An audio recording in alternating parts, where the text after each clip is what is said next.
Women make up one half of society. Our society will remain backward and in chains unless its women are liberated, enlightened, and educated.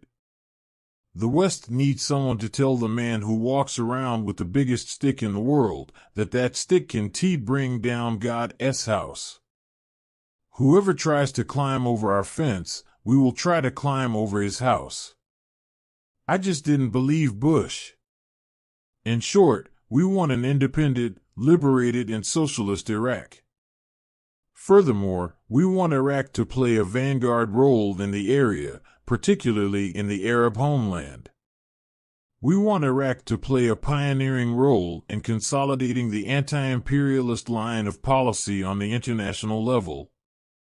The victory of the revolution's will and yours over the stooge pocket is regarded as a victory for the world revolution everywhere, just as the victory of the revolutionaries in Southeast Asia was a victory of revolutionaries everywhere. He who smelled the rifle is one, he who watched Rambo is another. Traditionally, Marxism attracts the oppressed. This, however, is not the case in the Arab nation. The socialist programs in Arab history did not always come from the poor, but from men who had known no oppression and became the leaders of the poor. The Arab nation has never been as class-conscious as other nations. The ideal revolutionary command should effectively direct all planning and implementation. It must not allow the growth of any other rival center of power. There must be one command pooling and directing the subsequent governmental departments, including the armed forces. Our children should be taught to beware of everything foreign and not to disclose any state or party secrets to foreigners, for foreigners are eyes for their countries, and some of them are counter-revolutionary instruments in the hands of imperialism.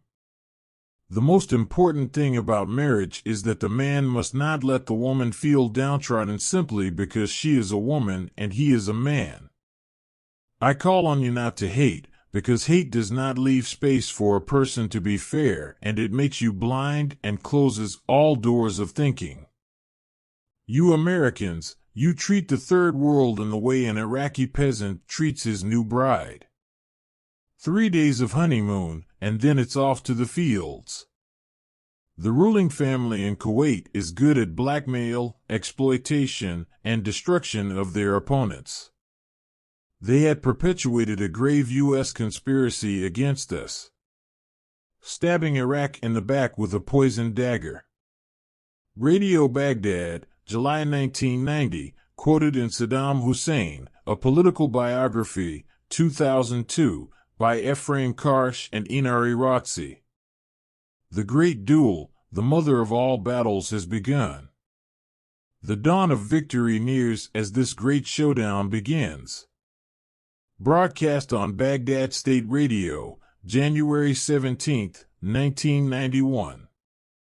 Comment on the beginning of Desert Storm, quoted in Washington Post, January 17, 1991, Iraqi leader remains defiant following U.S.-led air attacks by Nora Bustani. Palestine is Arab and must be liberated from the river to the sea, and all the Zionists who immigrated to the land of Palestine must leave. On Iraqi television, May 30, 2001, quoted in Robert Wistrich, Muslim Anti-Semitism, A Clear and Present Danger, 2002, page 43.